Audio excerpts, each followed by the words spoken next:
महायुतीचा प्रचार सभा जी आहे ती होणार आहे। बुलढाण्यामध्ये प्रतापराव जाधव हे महायुतीचे उमेदवार असतील। मुख्यमंत्री कार्यकर्त्यांना संबोधित करतील असं प्रतापराव जाधवांनी सांगितलंय। तर मवियाच्या उमेदवाराला कोणीच मतदान करणार नाही असंही प्रतापराव जाधवांनी म्हटलंय। देशाचं हित पाहून जनता मतदान करेल असंही प्रतापराव जाधवांनी म्हटलंय। प्रचार जो सुरू आहे, कुठल्या नेत्यांच्या सभा होणार आहेत आपल्याकडे?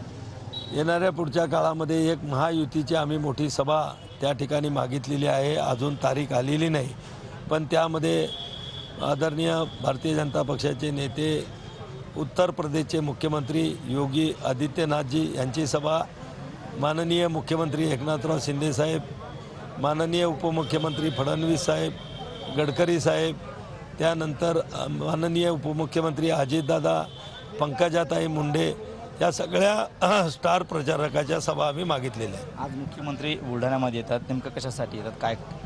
नाही, आज बुलढाणा आज आमचे ते शिवसेनेचे मुख्य नेते आहेत। या ठिकाणी ही जागा शिवसेना पक्षाला महायुतीमध्ये सुटलेली आहे आणि या महायुती शिवसेनेच्या माध्यमातून मी महायुतीचा उमेदवार म्हणून लढतो आहे आणि म्हणून निश्चित ते या ठिकाणच्या कार्यकर्त्याला त्या ठिकाणी संबोधित करण्यासाठी, त्यांना त्या ठिकाणी प्रोत्साहित करण्यासाठी आणि आणखीन जिद्दीनं कामाला त्यांनी लागावं यासाठी मार्गदर्शन करण्यासाठी ते आपल्या बुलढाणा जिल्ह्यामध्ये येत आहे। देशाचं हित, देशाचं नेतृत्व कोणाच्या हाती असलं पाहिजे हा देशाचा विचार करून मतदान होणार आहे आणि सर्व जनता या देशातील सुज्ञ आहे आणि अतिशय चांगल्या पद्धतीनं निर्णय घेऊन नरेंद्र मोदींना दिलेला जो नारा आहे आपकी बार 400 बार, तो यशस्वी करतील।